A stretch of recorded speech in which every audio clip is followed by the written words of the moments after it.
ब्रह्म सूत्र के द्वितीय अध्याय के तृतीय पाद के द्वितीय अधिकरण का विचार कल प्रारंभ हुआ था। अतिदेशात्मक इस अधिकरण में एक ही सूत्र है। जैसे आकाश की उत्पत्ति बोधक और तथा आकाश की उत्पत्ति के अनुत्पत्ति को बताने वाले कुछ वाक्यों का परस्पर विरोध प्रतीत हो रहा था पूर्व अधिकरण में, इसलिए उसको लेकर के तीन वाक्य पक्ष बने। पूर्व पक्ष, एक देशी पक्ष और सिद्धांत पक्ष। ऐसे वायु के विषय में भी तीन पक्ष हैं। उन तीनों पक्षों को भी जो संशय उत्पन्न हुआ उसको लेकर के बताया गया है। संशय का स्वरूप तो बताया गया था कि वायु की उत्पत्ति बोधक श्रुति का तैत्रीय श्रुति के साथ विरोध होगा कि नहीं होगा। ये तैत्रीय श्रुति है, वायु की उत्पत्ति बताने वाली श्रुति, और छांदोग्य श्रुति है सीधे ब्रह्म से तेज की उत्पत्ति बताने वाली श्रुति, जहां पर वायु की उत्पत्ति की चर्चा नहीं है। इन दोनों श्रुतियों का आपस में विरोध होगा अथवा नहीं होगा। इस प्रकार का संशय प्राप्त होने पर ये कहा गया था कि जब ये करेंगे, इस उत्पत्ति मानते हैं यदि वायु की, तो मानना पड़ेगा तैत्रीय श्रुति के अनुसार ब्रह्म से आकाश की उत्पत्ति हुई और दूसरे नंबर में वायु उत्पन्न हुआ।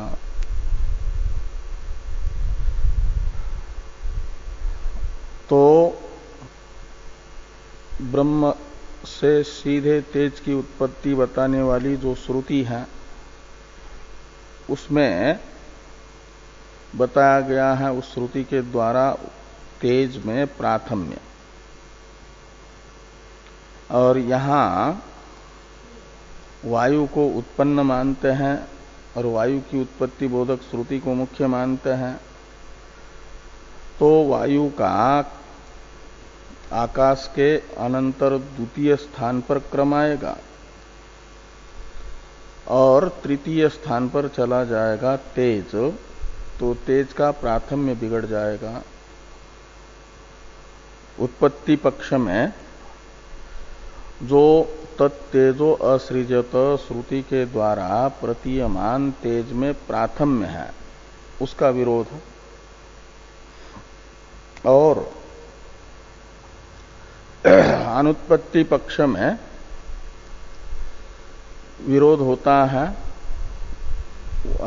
श्रुति का, वायु की उत्पत्ति बोधक श्रुति का। तो दोनों पक्ष जो है विरोधग्रस्त ही होने से पूर्व पक्ष कहते हैं कि क्या किया जाए कि श्रुति का मत विरोधग्रस्त होने से हमारे मत के तरह ही तत्व जिज्ञासु के लिए अनुपादेय माना जाए। तो इस प्रकार विरोध प्राप्त होने पर और श्रुति मत में अनुपादेयत्व प्राप्त होने पर एक देशी ने अपने पूर्वाग्रह के अनुसार श्रुति मत में उपादेयता बताने के लिए ये कहा कि वायु की उत्पत्ति बोधक जो श्रुति है उसे गौण माना जाए, मुख्यार्थक नहीं माना जाए। उसे गौण क्यों मानना है? कहते इसलिए कि मुख्य उत्पत्ति असंभव होने से। मुख्य उत्पत्ति असंभव वायु की क्यों है?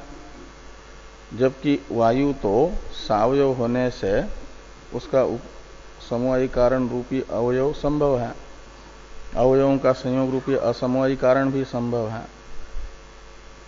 तो मुख्य उत्पत्ति असंभव क्यों है वायु की? ये जो प्रश्न होगा तो इस प्रश्न का उत्तर देते हुए एक देशी ने कहा, श्रुति कहती है कि वायु का नाश नहीं होता, सहसा अनस्तमिता देवता यद वायु।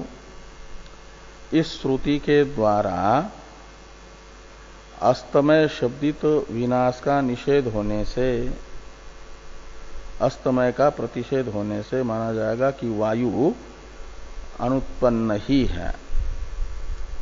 उत्पन्न मानेंगे तो विनाशी मानना पड़ेगा, अस्तमय मानना पड़ेगा।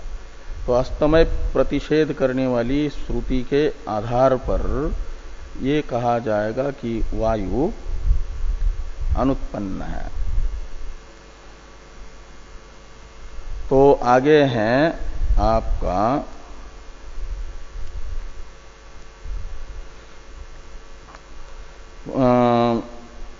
और भी हेतु बताए थे। एक तो मुख्य उत्पत्ति के असंभव में हेतु बताया, सहसा अनस्तमिता देवता यद वायु इति अस्तमय प्रतिषेधात्। और दूसरा बताया अमृतत्वादि श्रवणाच्च। ये जो मुख्य उत्पत्ति वायु की असंभव है बताने वाले हेतु हुए, अस्तमय प्रतिषेध और अमृतत्वादि श्रवण, इसका विवरण है टीका में। टीका को देखिए, ततश्च इति इस प्रतीक के बाद वाली टीका है, अस्तमय प्रतिषेधो मुख्य उत्पत्ति असंभवे लिंगम, सहसा अनस्तमिता देवता यद्वायु। इस श्रुति वचन के द्वारा जो वायु के अस्तमय का प्रतिषेध किया जा रहा है, निषेध किया जा रहा है, वह वायु की मुख्य उत्पत्ति असंभव का ज्ञापक है। ये बताता है कि वायु की मुख्य उत्पत्ति संभव नहीं है। और अमृतत्वादि श्रवणाच्च, ये जो दूसरा हेतु ये क्या करता है?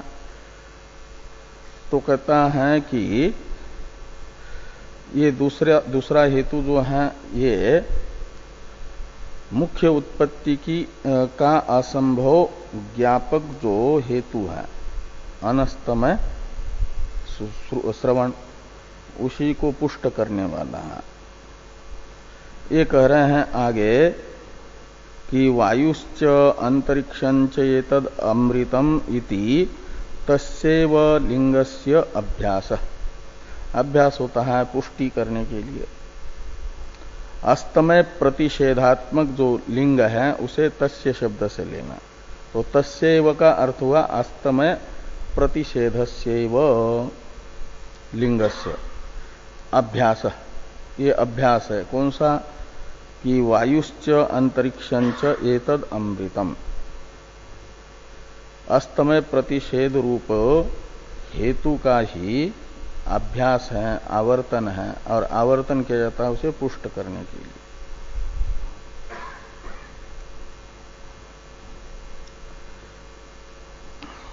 और आदि शब्द से ग्राह्य बताया जा रहा है, वायुरेव वेष्टि ही समष्टिश्च इति सर्वात्मत्व लिंगांतरम आदि पदार्थ। तो वायुरेव वेष्टि ही समष्टिश्च, वायु ही वेष्टि और समष्टि है। इति यानी ये जो वचन है श्रुति का, यह वायु रूपी जो तत्व है उसके सर्वात्मत्व का ज्ञापक है। यह लिंग वायु को ही समष्टि वेष्टि रूप बता करके एक प्रकार से उसकी सर्वात्मता बताई जा रही है। जो सर्वात्मा होगा वह विकार नहीं होगा, निर्विकार होगा, कार्य नहीं होगा, का मतलब अनुत्पन्न होगा। तो एक प्रकार से वायुरेव वेष्टि समष्टिश्च, ये जो आदि शब्द से ग्राह्य श्रुत्यंतर हैं वह सर्वात्मत्व बता करके वायु को अनुत्पन्न बता रहा है, विकार भिन्न बता रहा है। तो वायुरेव वेष्टि समष्टिश्च इति सर्वात्मत्व लिंगांतरम आदि पदार्थ। कौन से आदि शब्द से लेना? अमृतत्वादि श्रवणाच्य में जो आदि शब्द है। और भी ज्ञापकांतर बताया जा रहा है आदि पद से ही ग्राह्य। तथा टीका में ही तथा संवर्ग विद्यायाम वायुर्हेव एतान सर्वान अज्ञादिन संहरति इति शब्दमात्रेण ऐश्वर्य श्रवणम लिंगांतरम ग्राह्यम। तो छांदोग्य में जो एक प्रसिद्ध संवर्ग विद्या है, यानी संवर्ग रूप से वायु की उपासना है, संवर्गत्व गुण से विशिष्ट वायु की उपासना के प्रकरण में वायु का महात्म्य बताने वाली जो ये श्रुति है, वायुर्हेव एतान सर्वान अज्ञादिन संहरति। अधिदैव वायु में अग्नि, चंद्रमा और दिशा का संवृतत्व दिखाने के लिए, संवर्गत्व सिद्ध करने के लिए कहा कि वायु ही इन सब अग्न्यादि देवताओं का संहरण करता है, संहरता है। और संहरण करने से यानी संवर्जन करने से संवर्ग है, का मतलब वायु में यह ऐश्वर्य है, अग्नि का संवरण इसी ऐश्वर्य के कारण कर रहा है।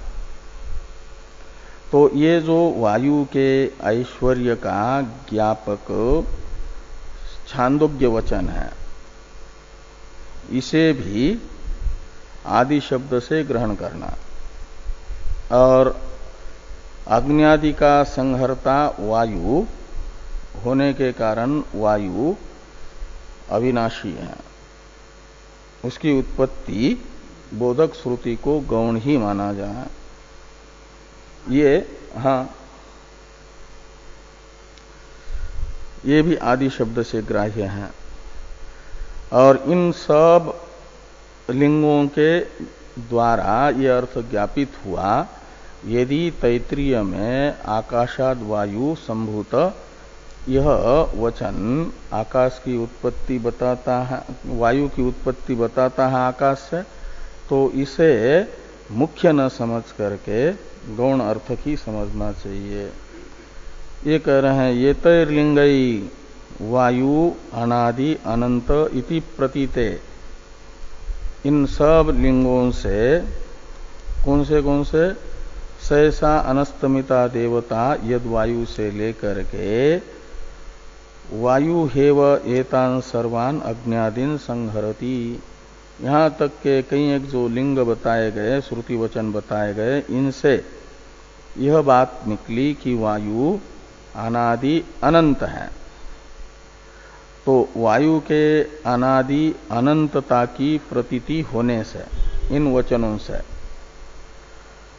यदि कोई श्रुति वचन उसे सादी बताता है तो समझना चाहिए वह श्रुति वचन गौण अर्थक है। तो वायुर्हेव एतान सर्वान अग्नि इति प्रतीते उत्पत्तिर गौणी इति अविरोध श्रुत्यो। तो जो वायु की उत्पत्ति बोधक श्रुति है वह गौण है, इसलिए श्रुत्यो हो अविरोध, यानी तैत्रीय श्रुति के साथ छांदोग्य श्रुति का अविरोधी है, कोई विरोध नहीं है। ये एक देशी का मत हुआ, तैत्रीय श्रुति को गौणार्थक मान करके प्रतिपादन करना।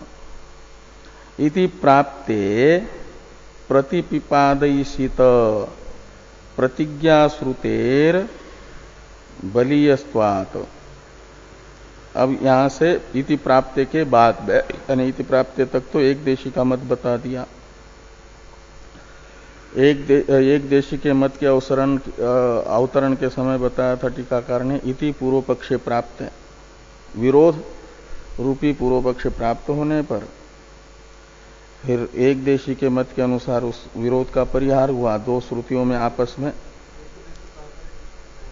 यहां पर हाँ नहीं, जैसे वहां तो थे वैसे आकाश के इसमें, यहां पर एक देशी है आपके जो वायु को यानी प्राण को नित्य मानने वाले, वास्तविक रूप से नित्य मानने वाले, सूत्रात्मक की ही नित्यता जिनके मत में है, वो जैसे नारद जी की जिज्ञासा प्राण को समझ करके आत्मा से शांत हुई, वहां तक पहुंचने वाले जो लोग हैं प्राणमय कोश को ही आत्मा के रूप में जो स्वीकार करते हैं,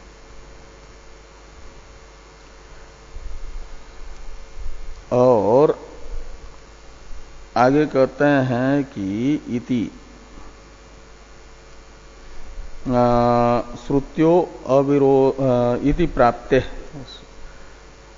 एक देशी मते इति प्राप्ते, ऐसा लगाना। अब सिद्धांत का अवतरण है टीका में,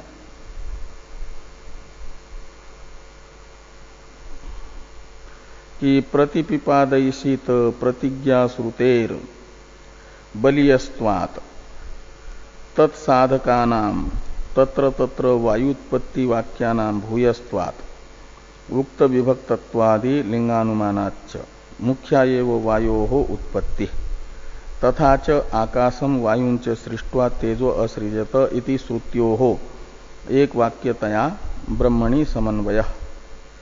लिंगानि तु उपास्य वायुस्तावकत्वात् आपेक्षिकतया व्याख्यानि इति मुख्य सिद्धांतम आह प्रतिज्ञा इत्यादिना। बीच में जो पूर्ण विराम है वहां स्वल्प विराम होने से चलेगा, पूर्ण विराम की जरूरत नहीं है। वहां से लेकर के यहां तक ये प्रतिज्ञा इत्यादि का अवतरण है। तो सिद्धांत मुख्य सिद्धांति का अभिप्राय टीकाकार बता करके मुख्य सिद्धांत का अवतरण लिखे हुए हैं। तो ये कहते हैं कि प्रतिपिपादयिषित प्रतिज्ञा श्रुते बलीयस्त्वात्। प्रतिपिपादयिषित ये विशेषण है श्रुति का, प्रतिज्ञा श्रुति का, या प्रतिज्ञा का भी उदाहरण मान सकते हैं। प्रतिपिपादयिषित है उपक्रम में की गई जो प्रतिज्ञा, उपक्रम में की गई प्रतिज्ञा है, एक ज्ञान से सर्वज्ञान की प्रतिज्ञा। मुंडक में भी है तो छांदोग्य में भी है, तो कई स्थान पर है। छांदोग्य में तैत्रीय में भी है, आत्मनि विज्ञाते सर्वमिदं विज्ञातम भवति। वो जो प्रतिपिपादयिषित जिस प्रतिज्ञा का प्रतिपादन करना श्रुति को अभिष्ट है, ऐसी प्रतिज्ञा को बताने वाली जो श्रुति, उस श्रुति में बलियस्त्व है। कौन सी श्रुति की अपेक्षा? उत्पत्ति श्रुति की अपेक्षा बलियस्त्व है जो तेज में प्राथम्य बोधक और तेज की ब्रह्म से उत्पत्ति बोधक श्रुति है, उसमें दुर्बलत्व है और प्रतिज्ञा श्रुति में बलियस्त्व है। और ये जो लिंग है उन लिंगों को भी दुर्बल ही मानना। आपके वायु में अनस्तमितत्व अमृतत्वादि बोधक जो लिंग है, लिंग श्रुति के वचन है, उनकी अपेक्षा एक ज्ञान से सर्वज्ञान की प्रतिज्ञा बोधक श्रुति में बलियस्त होने से, वो भी किसको लेकर के, तो लिंग वाक्य प्रकरण श्रुति लिंग वाक्य प्रकरण स्थान समाख्यानाम पार दौर्बल्यम विप्रतिषेधात, हाँ अर्थ विप्रतिषेधात एक मीमांसा सूत्र है, उसके आधार पर कह रहे हैं कि श्रुति की अपेक्षा लिंग को दुर्बल माना जाता है, श्रुति को बलवान माना जाता है। तो एक ज्ञान से सर्वज्ञान की जो प्रतिज्ञा है वह स्रोत अर्थ मुख्य होने से वो श्रुति जो है बलवती है। और ये अनस्तमितत्व अमृतत्वादि जो लिंग है वह दुर्बल है। श्रुति की अपेक्षा लिंग में दुर्बलता और लिंग की अपेक्षा श्रुति में प्रबलता मानी जाती है। इसलिए कह रहे हैं कि प्रतिपिपाद ईशित प्रतिज्ञा श्रुतेर बलियस्त्वात्। किसकी अपेक्षा बलियस्त्व, तो लिंगापेक्षया बलियस्त्व ऐसा लगाना। और तत्साधका नाम यानी प्रतिज्ञा के साधक जो वाक्यांतर हैं, तत्साधका नाम यानी प्रतिज्ञा साधका नाम तत्र तत्र वायु उत्पत्ति वाक्यानाम भूयस्त्वात्।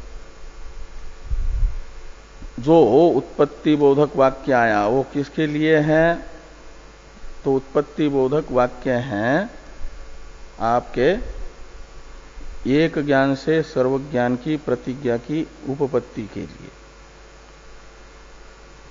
आदेश के ज्ञान से समस्त जगत के ज्ञान को बताने के लिए सदैव सौम्य इदमग्र आसित, इससे पहले सत्शब्दित आदेश ही उत्पत्ति से पहले एक मेवा द्वितीय तत्व है करके बताया।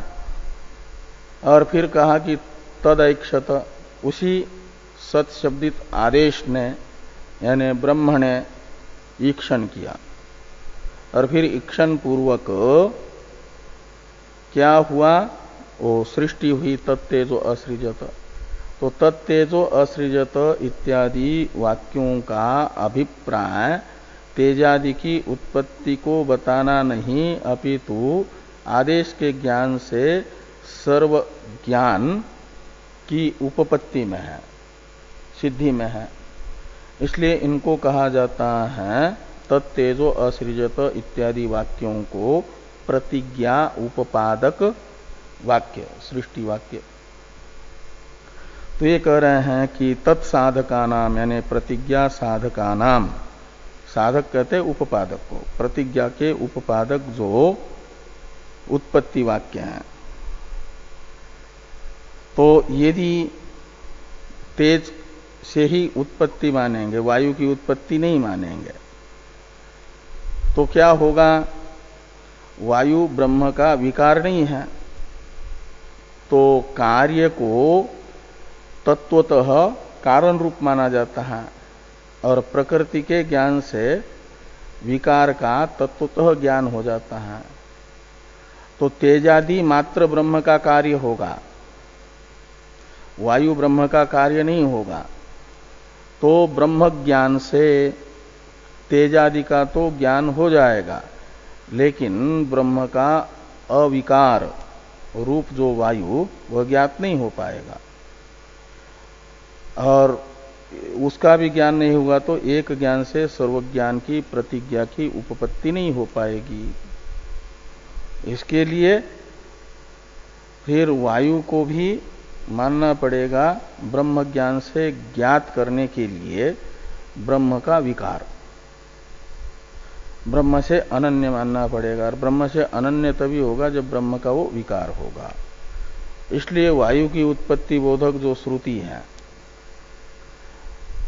आकाशाद वायु, उसे गौणार्थक न मान करके मुख्यार्थक मानना चाहिए, मुख्यार्थक ही हो जाएगी। तो आकाश तेजादि के तरह वायु भी ब्रह्म का ही विकार होने से ब्रह्म ज्ञान से ज्ञात हो जाएगा। और वायु की उत्पत्ति बोधक खाली एक ही वाक्य है ऐसी बात नहीं, लेकिन कहते भूयस्त्वात्, तत्र तत्र वायु उत्पत्ति वाक्या नाम भूयस्त्वात्। भूयस्त्वात् का मतलब बहुत्वात्, वायु की उत्पत्ति बोधक वाक्य बहुत है, बहुत है।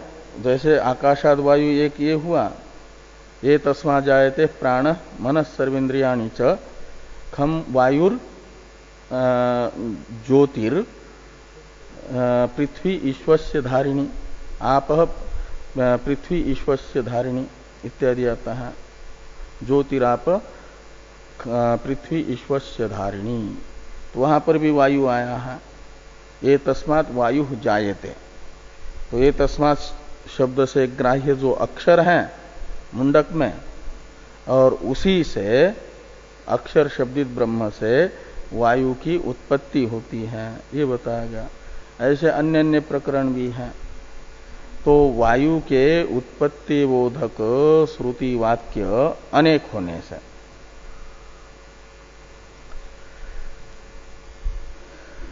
तो तत्र तत्र वायु उत्पत्ति वाक्यानाम भूयस्त्वात् उक्त विभक्तत्वादि लिंगानुग्रहाच्च। और तीसरा एक हेतु बताया जा रहा है। पहला हेतु हुआ लिंगों की अपेक्षा प्रतिज्ञा श्रुति के बलवान होने से, दूसरा हुआ प्रतिज्ञा के साधक वायु उत्पत्तियों के अनेक होने से, वायु उत्पत्ति बोधक वाक्यों के अनेक होने से, और तीसरा हुआ कि वायु में भी उत्पत्ति साधक विभक्तत्व लिंग रहता है। उत्पत्ति का व्याप्य विभक्तत्व वायु में भी होने से वायु उत्पद्यते विभक्तत्वात् घटादिवत, जैसे आकाश के लिए कहा गया था आकाश उत्पद्यते विभक्तत्वात् घटादिवत, जिसमें विभाग रहेगा वह विकार होगा। तो वायु में भी पृथ्वी आदि का विभाग होने से वायु भी विकार है, यानी कार्य है तो उत्पन्न होगा। तो ये जो विभक्तत्वादि लिंग है, इन लिंगों से भी वायु की उत्पत्ति बोधक जो श्रुति वचन है वे अनुगृहित होंगे। इसलिए उन्हें मुख्यार्थक ही मानना पड़ेगा, वायु की उत्पत्ति बोधक श्रुति वचनों को।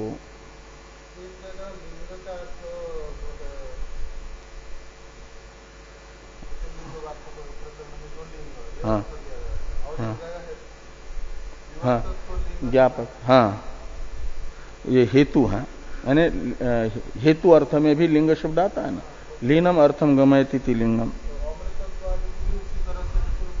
हाँ तो वैसे हेतु बन जाएंगे, लेकिन वो जो लिंग है श्रुति वाक्य लिंग, श्रुति लिंग वाक्य प्रकरण स्थान, उसको दिखाने के लिए वो लिया जा सकता है। और विभक्तत्वादि लिंगानुग्रहाच्च मुख्या एव वायोः उत्पत्ति, वायु की उत्पत्ति मुख्य ही होगी, इस अर्थ का निर्धारण करने के लिए तीन हेतु बताए गए। एक ज्ञान से सर्वज्ञान की प्रतिज्ञा बोधक श्रुति के बलियस्त होने से, वायु की उत्पत्ति बोधक वाक्यों में भूयस्थ होने से और उन उत्पत्ति बोधक वाक्यों को विभक्तत्वादि लिंगक अनुमान का, विभक्तत्वादि लिंगक अनुमान यानी हेतुक अनुमान का वो अनुग्रह भी प्राप्त होने से।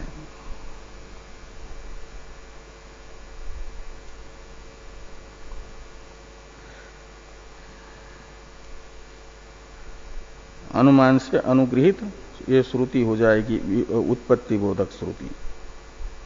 आगे हैं तथा च, तो इसलिए क्या करना पड़ेगा, दोनों मुख्यार्थक श्रुति यदि होगी तो विरोध उपस्थित हो जाएगा ना। फिर पूर्व पक्षी भी यही कहना चाहते थे, दोनों मुख्यार्थक ही हैं, लेकिन दोनों में विरोध है, इसलिए दोनों का मत जो है अनुपादेय माना जाए, श्रुति वचन को ही अनुपादेय माना जाए। पूर्व पक्षी और सिद्धांति में इतनी समानता है कि दोनों वचनों को मुख्यार्थक मान रहा है, लेकिन एक मुख्यार्थक मान रहे हैं पूर्व पक्षी श्रुति मत में अनुपादेयता बताने के लिए, और सिद्धांति का क्यों दोनों मुख्यार्थक है और दोनों में विरोध है, ये पूर्व पक्ष कहता है। और सिद्धांत कहते दोनों मुख्यार्थक लेकिन दोनों में विरोध नहीं होता, विरोध एक वाक्यता है दोनों में, दोनों मुख्यार्थक होने पर भी एक वाक्यता है। एक वाक्यता होने से अविरोध हुआ, अविरोध होने से उपादेयता ही सिद्ध होगी, अनुपादेयता नहीं। वो अविरोध बता रहे हैं आगे।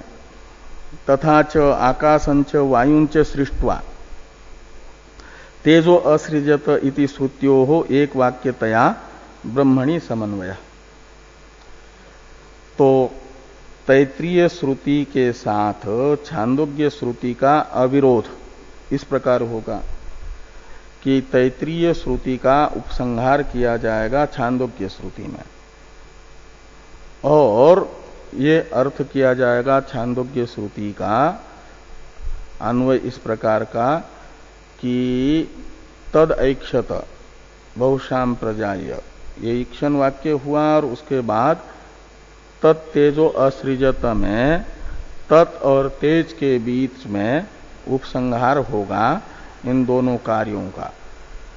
तैत्रीय में बताए गए जो ब्रह्म के तेज से पूर्ववर्ती दो कार्य हैं, आकाशम वायुंच सृष्ट्वा तेजो असृजत, तत् आकाशम वायुंच सृष्ट्वा तेजो असृजत, ऐसा तैत्रीय श्रुति का और छांदोग्य उत्पन्न किया। फिर जल और अन्न शब्दित पृथ्वी को उत्पन्न किया।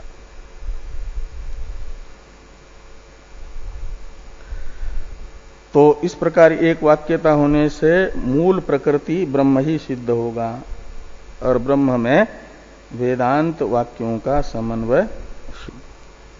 तो कहा फिर ये श्रुति के द्वारा प्रतीयमान लिंग हैं, वायु में अनस्तमितत्व, अमृतत्व, सर्वात्मत्व आदि, इन लिंगों का क्या होगा? कहते ये सब जो है उपनिषदों में दो प्रकरण है। उपनिषद प्रतिपाद्य ब्रह्म भी उपनिषदों का प्रतिपाद्य है ब्रह्म, वह प्रतिपाद्य ब्रह्म दो प्रकार का है, एक उपास्य ब्रह्म और दूसरा ज्ञेय ब्रह्म। इसलिए दो प्रकरण हो जाते हैं उपासना के भी, दोनों ब्रह्म विद्या है। उपास्य ब्रह्म विद्या भी ब्रह्म विद्या ही है, वो सगुण ब्रह्म विद्या है, और ज्ञेय ब्रह्म विद्या है निर्गुण ब्रह्म विद्या। दोनों प्रकरण है। छांदोग्य के 8वें अध्याय में ही दहर विद्या हुई, फिर अभी प्रजापति विद्या आ रही है। दहर विद्या है सगुण ब्रह्म विद्या, और प्रजापति विद्या है आपकी निर्गुण ब्रह्म विद्या। ये अवान्तर दो प्रकरण है एक ही अध्याय में। ऐसे स्थान स्थान पर उपनिषदों में या तो सगुण ब्रह्म का प्रतिपादन है या तो निर्गुण ब्रह्म का प्रतिपादन है। सगुण ब्रह्म के प्रतिपादक जितने प्रकरण हैं उन्हें उपासना का प्रकरण कहा जाता है, और निर्गुण ब्रह्म के प्रतिपादक जो है वे ज्ञेय ब्रह्म के प्रतिपादक है, वो ज्ञान का प्रकरण है। और ये जो पूर्व पक्षी ने वायु के, एक देशी ने वायु के अनादि अनंतता को बताने के लिए लिंग बताए हैं अनस्तमितत्वादि, वे सब उपासना के प्रकरण में आए हुए लिंग हैं। इसलिए सगुण ब्रह्म जो प्राण है, सूत्रात्मा, उपाधिक ब्रह्म चैतन्य, उसमें घटते हैं। उसके लिए, उसकी महत्ता बताने के लिए कहा जा रहा है कि वायु रूप देवता अनस्तमित है इत्यादि। वो उपास्य की स्तुति के लिए, उपास्य की महत्ता बताने के लिए है। उपासना के प्रकरणस्थ वे वाक्य हैं उपास्य की विशेषता को बताने के लिए। हाँ, तो ये कह रहे हैं कि लिंगानीतु, यानी वायु में अनस्तमितत्वादि बताने वाले जो लिंग हैं, उपास्य वायु स्तावकत्वात् आपेक्षिक तया व्याख्यानि, इसलिए उनकी व्याख्या आपेक्षिक अनस्तमितत्वादि बता करके करनी चाहिए। इति मुख्य सिद्धांतम आह, मुख्य सिद्धांत को बताया जा रहा है प्रतिज्ञा अनुपरोधात इत्यादि से।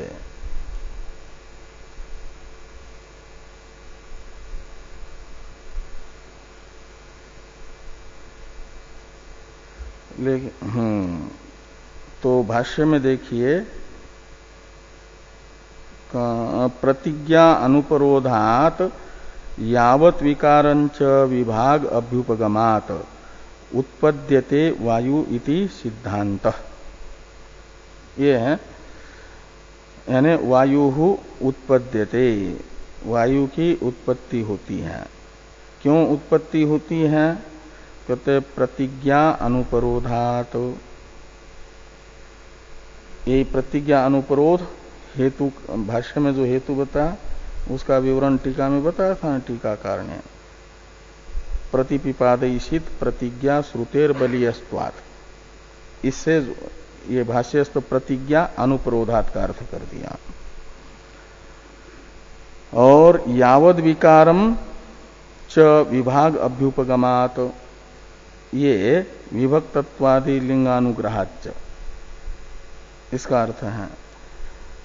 और जो एक चकार है उससे तीसरा हेतु जो वायु की उत्पत्ति बोधक वाक्यों का भूयस्व भाष्य में, उसको भी ले लेना। टीका में जो बताया गया था वो भाष्यस्थ च शब्द का अर्थ था एक प्रकार से। तो इस प्रकार वायु उत्पन्न होता है। इस वाक्य की व्याख्या भाष्य में, टीका में आ ही गई। और ये जो टीका में था लिंगानितु उपास्य वायु स्थावकत्वात् अपेक्षिकतया व्याख्यानि, एक प्रकार से इसका मूल जो भाष्य है उसको कह रहे हैं भाष्कर भगवान कि अस्तमय प्रतिषेधो अपर विद्या विषय अपेक्षिक। वायु के अस्तमय यानी विनाश का, लय का निषेध रूप जो लिंग है वह अपर विद्या कहा जाता है ब्रह्म, सगुण ब्रह्म विद्या को, कार्य ब्रह्म विद्या को तद विषयक समझना चाहिए। और अग्न्यादीनाम इव वायो हो अस्तमया भावात, तो जैसे अग्न्यादि का अस्त होता है ऐसे वायु का अस्त न होने से, यानी अग्नि की अपेक्षा अधिक स्थायी है। चंद्रादि का अस्त होता है, चंद्र अग्नि आदि, लेकिन वायु का अस्त नहीं होता। इसको लेकर के अपेक्षित अस्तमय का प्रतिषेध है वायु के।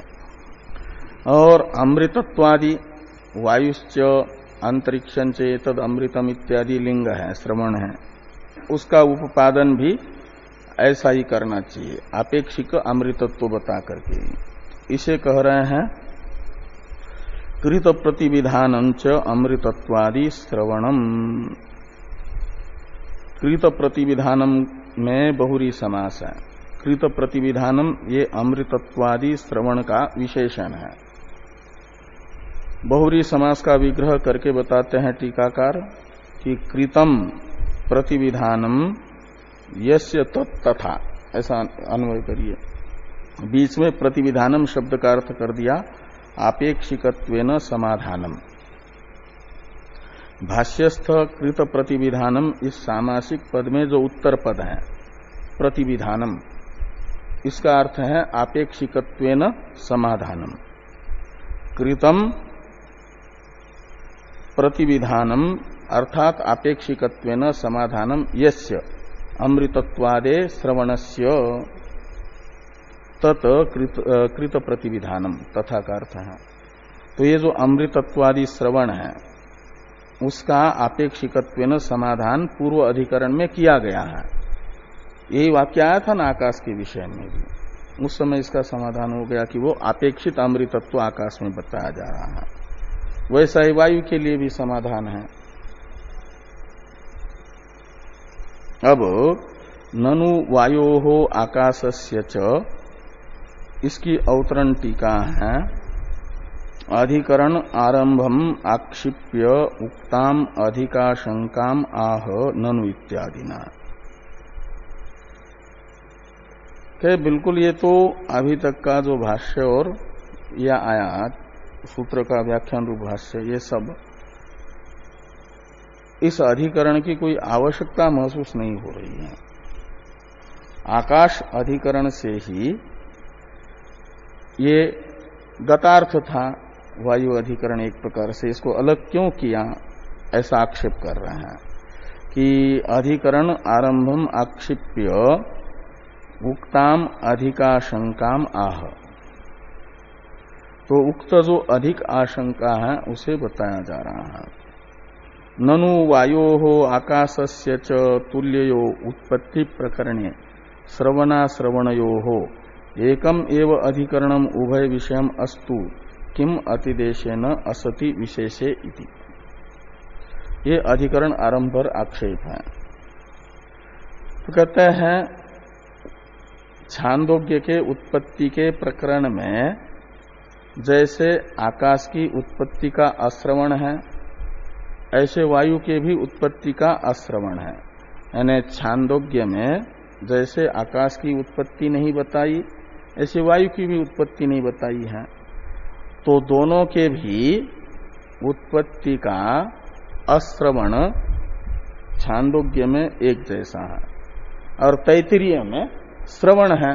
तैत्तिरीय में आकाश की भी उत्पत्ति बताई और वायु की भी उत्पत्ति बताई। तो वायु और आकाश के उत्पत्ति बोधक वाक्य तैत्तिरीय में हैं और छांदोग्य में दोनों के भी उत्पत्ति के बोधक वाक्य नहीं है। ये दोनों में समानता है श्रवण अश्रवण यानी प्रतिपादक वाक्यों की। तो एकम एव अधिकरणम उभय विषयम अस्तु।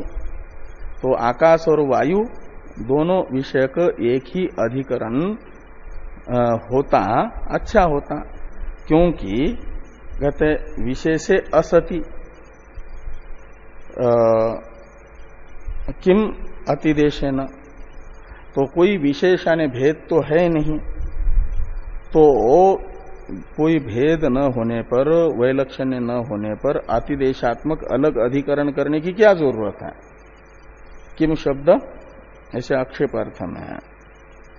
इस प्रकार अतिदेश की आवश्यकता नहीं थी, ये तात्पर्य है।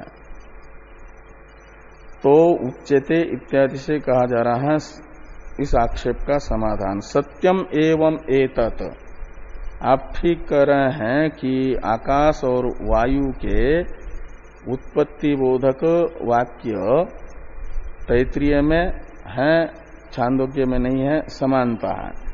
एक ही अधिकरण से दोनों का कार्य यानी दोनों का प्रतिपादन हो सकता था, दोनों के मुख्य उत्पत्ति का अलग, क्योंकि अलग कोई हेतु भी नहीं बताए हैं, सब वैसा ही है। ये सब जो आप कह रहे हैं बिल्कुल ठीक कह रहे हैं। सत्यम एवं ये तत्, यद्यपि का अध्यार करना, तथापि होने से आगे। यद्यपि ये सब ठीक है आपका कथन, तथापि तो भी क्या होगा?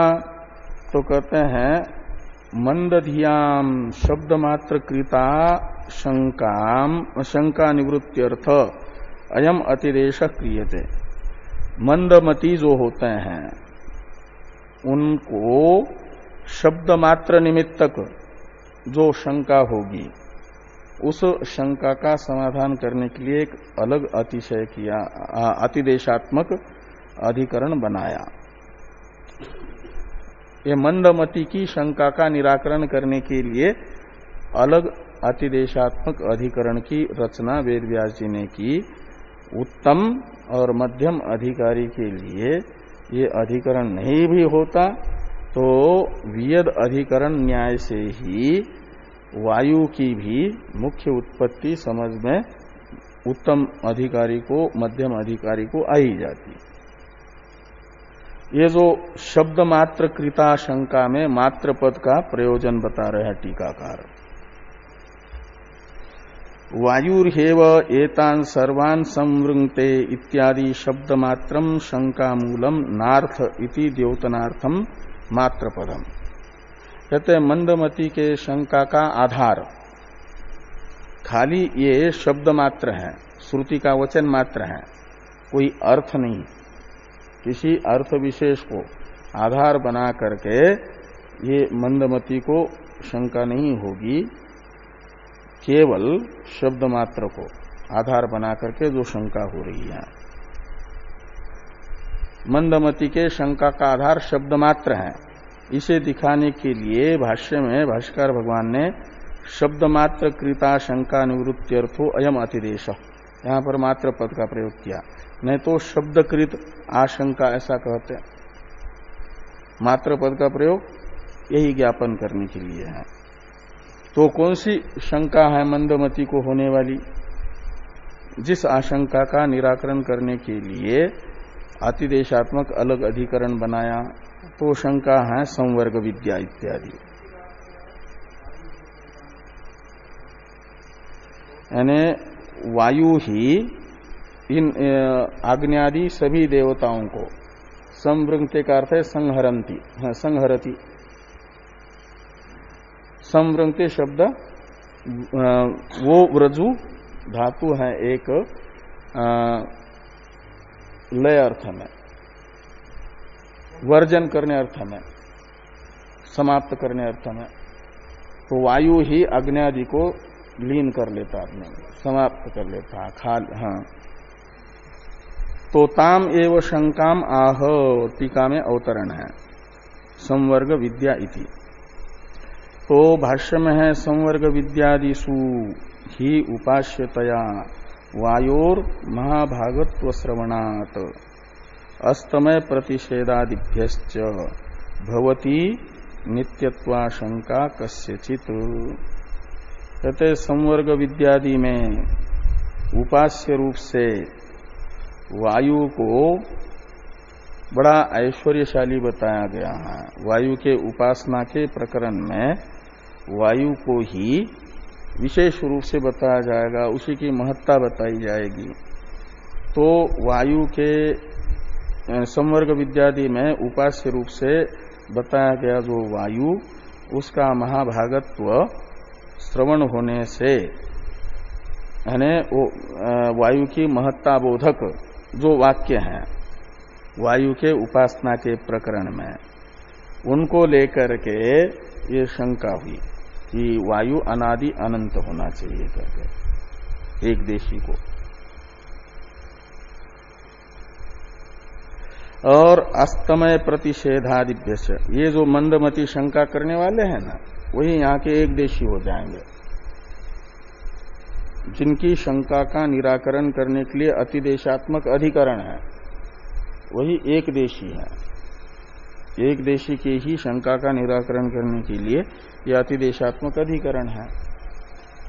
भाष्य में जिनको मंदधियाम कहा है वे हैं एक देशी इस अधिकरण के। पूर्व अधिकरण के एक देशी वैशेषिक, इस अधिकरण के एक देशी वे हैं जो वायु के उपासना के प्रकरण में वायु की अनादि अनंतता को बताने वाले श्रुति वचनों को ग्रहण करके वायु को अनादि अनंत ही वस्तुतः मानते हैं, निरपेक्ष अनादि अनंतता वायु में मानते हैं। इन वचनों के आधार पर जो लोग, वे हैं यहाँ के एक देशी, और उनकी शंका का आधार तो केवल वे शब्द मात्र हैं, कोई उपपत्ति आदि नहीं है। तो एक तो वायु और महाभागत्व श्रवणात् और अस्तमय प्रतिषेधादिभ्यश्च भवति नित्यत्वाशंका कस्यचित एकदेशिनः आशंका भवति तस्या आशंकाया निराकरणार्थम एतत् अतिदेशात्मकम अधिकरणम, ऐसा समझना। टीका में एक वाक्य है, वेष्टि समष्टि उपास्ति वायुम दिशाम वत्सम वेद इति उपास्तिश्च आदि शब्दार्थ। वो जो आदि शब्द है ना, अस्तमय प्रतिषेधादिभ्यश्च, यहाँ पर आदि शब्द है, उस आदि शब्द से ग्राह्य है वायु की वेष्टि समष्टि उपासना और यानी सर्वात्मत्व बोधक सुश्रुति, और वायु की दिशा के पुत्र के रूप में उपासना बताई गई है, छांदोग्य में ही आता है। पुत्र के आयु को बढ़ाने के लिए वायु की दिशा के पुत्र के रूप में जो उपासना करता है, उसे कहा गया कि अपने जीवित काल में पुत्र के मरण निमित्त को रोना नहीं पड़ता, का मतलब उसके आंख के सामने उसका पुत्र नहीं मरता, ये फल बताया है ना उसका। तो ये उपासना भी लेनी चाहिए आदि शब्द से, वो अस्तमय प्रतिषेधादिभ्यश्च में। इन सब प्रकरणों में वायु की महत्ता को बताया गया है, इसलिए किसी को आशंका होती है कि वायु निरपेक्ष ही नित्य है।